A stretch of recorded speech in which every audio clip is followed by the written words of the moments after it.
जब 24,000 फीट की ऊंचाई पर विमान की छत उड़ गई। एलोहा फ्लाइट 243 की सच्ची कहानी। कल्पना कीजिए, आप एक साधारण हवाई यात्रा पर हैं। बाहर नीला आसमान है, मौसम बिल्कुल साफ है और आपको लगता है कि अगले आधे घंटे में आप अपनी मंजिल पर पहुंच जाएंगे। लेकिन अचानक एक ऐसा धमाका होता है जो कुछ ही सेकंड में पूरे विमान की दुनिया बदल देता है। ये कहानी है अप्रैल 1988 की, जब 24 साल की एमा पहली बार अकेले हवाई द्वीपों की यात्रा पर निकली थी। छुट्टियां शानदार गुजर रही थी और अब उसे हिलो से होनोलुलु पहुंचना था। दोनों शहरों के बीच की उड़ान छोटी थी, इसलिए किसी ने भी इसे एक सामान्य सफर से ज्यादा कुछ नहीं माना। एमा आराम से विमान में सवार हुई।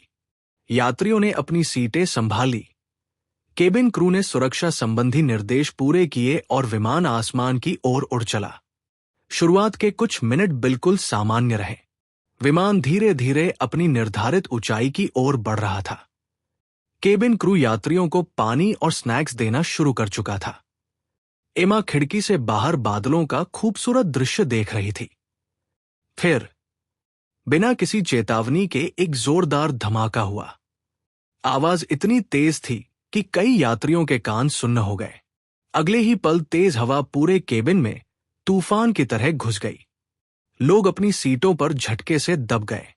जब एमा ने ऊपर देखा तो उसके होश उड़ गए।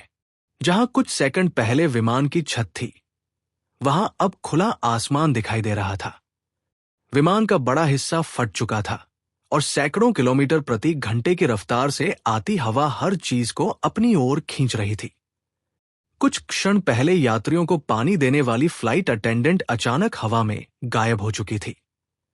पूरे केबिन में अफरा तफरी मच गई।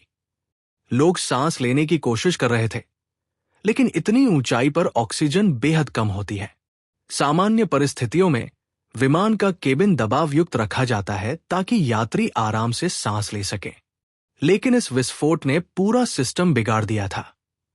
तेज ठंडी हवा, बेहद कम तापमान और ऑक्सीजन की कमी, इन तीनों ने मिलकर हर यात्री की जान खतरे में डाल दी। हालात और भी खराब इसलिए थे क्योंकि कई ऑक्सीजन मास्क ठीक से काम ही नहीं कर रहे थे। अब सवाल सिर्फ एक था, क्या कोई इस विमान को सुरक्षित जमीन तक पहुंचा पाएगा?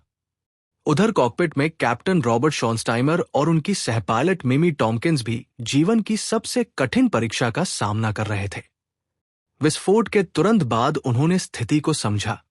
सबसे पहला फैसला था विमान को जितनी जल्दी हो सके कम ऊंचाई पर लाना। अगर विमान ज्यादा देर तक ऊपर रहता तो ऑक्सीजन की कमी से दर्जनों लोगों की जान जा सकती थी। दोनों पायलटों ने बिना समय गंवाए आपातकाल घोषित किया और विमान को तेजी से नीचे उतारना शुरू किया। कुछ ही मिनटों में विमान ऐसी ऊंचाई पर पहुंच गया जहां यात्रियों के लिए सांस लेना अपेक्षाकृत आसान था। लेकिन खतरा अभी खत्म नहीं हुआ था। विमान का अगला हिस्सा बुरी तरह क्षतिग्रस्त हो चुका था। कॉकपिट और बाकी केबिन लगभग केवल नीचे के ढांचे से जुड़े हुए थे। अगर हवा का दबाव थोड़ा भी बढ़ता तो पूरा अगला हिस्सा अलग हो सकता था, यानी किसी भी क्षण विमान हवा में टूट सकता था। इसी बीच एयर ट्रैफिक कंट्रोल से संपर्क हुआ। शुरुआती योजना होनोलुलु पहुंचने की थी, लेकिन विशेषज्ञों ने चेतावनी दी कि इतनी देर तक खुले केबिन में उड़ान जारी रखना यात्रियों के लिए जानलेवा साबित हो सकता है। इसलिए सबसे नजदीकी सुरक्षित विकल्प चुना गया, माउई एयरपोर्ट। लेकिन किस्मत अभी भी परीक्षा ले रही थी। रास्ते में ऊंचे ज्वालामुखीय पहाड़ खड़े थे। कैप्टन को विमान की गति भी संभालनी थी और ऊंचाई भी। बहुत धीमे हुए तो विमान पहाड़ से टकरा सकता था, बहुत तेज हुए तो कमजोर ढांचा टूट सकता था। हर सेकंड एक नया फैसला मांग रहा था। कॉकपिट में बैठे दोनों पायलट जानते थे कि उनकी छोटी सी गलती पूरे विमान की आखिरी गलती साबित हो सकती है। अब उनके सामने सिर्फ एक लक्ष्य था, किसी भी कीमत पर इस विमान को जमीन तक सुरक्षित पहुंचाना। पायलटों के सामने अब आखिरी और सबसे कठिन चुनौती थी, इस क्षतिग्रस्त विमान को सुरक्षित जमीन तक पहुंचाना। काफी सावधानी से उन्होंने विमान को पहाड़ों के बीच बने सुरक्षित रास्ते से निकाल लिया और माउई एयरपोर्ट की दिशा में मोड़ दिया। इस बीच एयर ट्रैफिक कंट्रोल ने पूरी इमरजेंसी घोषित कर दी थी। रनवे के किनारे फायर ब्रिगेड, एम्बुलेंस और मेडिकल टीमें पहले से तैनात थी। हर किसी की निगाह आसमान पर थी। केबिन के अंदर बैठे यात्रियों को जैसे ही महसूस हुआ कि विमान एयरपोर्ट की ओर मुड़ चुका है, उनके मन में उम्मीद की एक किरण जागी। उन्हें समझ आ गया कि कॉकपिट में मौजूद पायलट अभी भी विमान को नियंत्रित कर रहे हैं, लेकिन असली परीक्षा अभी बाकी थी। लैंडिंग की तैयारी शुरू हुई। सह पायलट ने लैंडिंग गियर नीचे करने की प्रक्रिया शुरू की। विमान के मुख्य दोनों पहियों के खुलने का संकेत मिल गया, लेकिन सामने वाले नोज गियर की पुष्टि नहीं हो पा रही थी। कॉकपिट से बाहर देख पाना असंभव था। ऐसी स्थिति में पायलटों ने सबसे खराब संभावना को ध्यान में रखते हुए तैयारी की। उन्होंने कंट्रोल टॉवर को सूचित किया कि यदि नोज गियर नहीं खुला तो आपातकालीन लैंडिंग करनी पड़ेगी। यह फैसला आसान नहीं था। सामान्य परिस्थितियों में भी बिना नोज गियर के विमान उतारना बेहद जोखिम भरा माना जाता है, लेकिन इस विमान की हालत उससे कहीं ज्यादा खराब थी।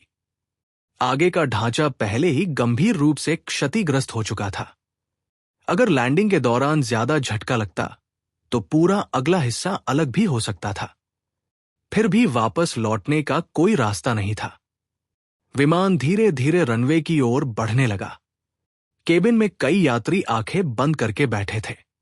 कुछ प्रार्थना कर रहे थे तो कुछ अपने परिवार के बारे में सोच रहे थे। हर सेकंड मानो कई मिनटों जितना लंबा लग रहा था। इसी दौरान विमान का एक इंजन भी पूरी क्षमता से काम करना बंद कर चुका था। इससे लैंडिंग और भी चुनौतीपूर्ण हो गई। फिर अचानक कंट्रोल टॉवर से एक संदेश आया। रनवे पर मौजूद एक कर्मचारी ने दूरबीन से देखकर पुष्टि की कि सामने वाला नोज गियर वास्तव में खुल चुका है। यह खबर सुनते ही पायलटों को थोड़ी राहत मिली, लेकिन उन्हें पता था कि असली सफलता तभी होगी जब विमान सुरक्षित रुक जाएगा। कुछ ही क्षण बाद विमान रनवे को छूता है। पहिए जमीन से टकराते हैं।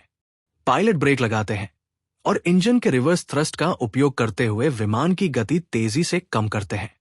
कुछ लंबी और तनावपूर्ण सेकंड के बाद आखिरकार विमान पूरी तरह रुक जाता है।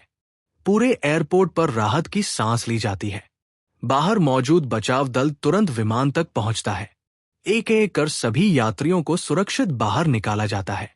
घायल लोगों को तुरंत अस्पताल भेजा जाता है, जबकि बाकी यात्री सदमे में एक दूसरे को गले लगा रहे थे। बाद में सामने आया कि अधिकांश यात्रियों की जान बच गई थी। कुछ लोग गंभीर रूप से घायल हुए, कई को मामूली चोटें आईं और बड़ी संख्या में यात्री लगभग सुरक्षित बाहर निकल आए। लेकिन इस चमत्कारी बचाव की एक दुखद कीमत भी थी। केबिन क्रू की सदस्य क्लैराबेल सीबी लैंसिंग, जो विस्फोट के समय यात्रियों की सेवा कर रही थी, तेज डिकम्प्रेशन के दौरान विमान से बाहर निकल गई। व्यापक खोज अभियान चलाया गया, लेकिन उन्हें कभी खोजा नहीं जा सका। इस हादसे में वे एकमात्र व्यक्ति थी जिनकी जान गई। बाद में विशेषज्ञों ने विमान का विस्तृत निरीक्षण किया। जांच में पता चला कि विमान के ऊपरी हिस्से की धातु कई जगहों से कमजोर हो चुकी थी। वर्षों तक लगातार टेक ऑफ और लैंडिंग के कारण उस पर सूक्ष्म दरारें बनती रहीं। समुद्री वातावरण की नमकीन हवा ने इन दरारों में जंग पैदा की और धीरे धीरे धातु अपनी मजबूती खोती चली गई। अंततः एक सामान्य उड़ान के दौरान वही कमजोरी विनाशकारी रूप में सामने आई। उस समय यह विमान लगभग 19 वर्षों से सेवा में था और उसने असाधारण संख्या में छोटे छोटे उड़ान चक्र पूरे किए थे। हर उड़ान के दौरान केबिन पर बनने और खत्म होने वाला दबाव धातु पर अतिरिक्त असर डालता रहा। इस दुर्घटना के बाद पूरी विमानन इंडस्ट्री ने कई महत्वपूर्ण बदलाव किए। पुराने विमानों की जांच प्रक्रिया और अधिक कठोर बनाई गई। धातु की थकान और जंग का पता लगाने के लिए नई निरीक्षण तकनीकों को अपनाया गया। साथ ही एयरलाइन कर्मचारियों को यह निर्देश दिया गया कि किसी भी असामान्य दरार या क्षति को कभी नजरअंदाज न किया जाए। यह घटना आज भी एविएशन इतिहास में सबसे चमत्कारी आपातकालीन लैंडिंग में गिनी जाती है। इस कहानी से सबसे बड़ी सीख यही मिलती है कि सुरक्षा केवल पायलटों या इंजीनियरों की जिम्मेदारी नहीं होती। एक छोटी सी अनदेखी भी भविष्य में बड़ी दुर्घटना का कारण बन सकती है। और कभी कभी कुछ अनुभवी लोगों का सही समय पर लिया गया फैसला दर्जनों जिंदगियां बचा सकता है।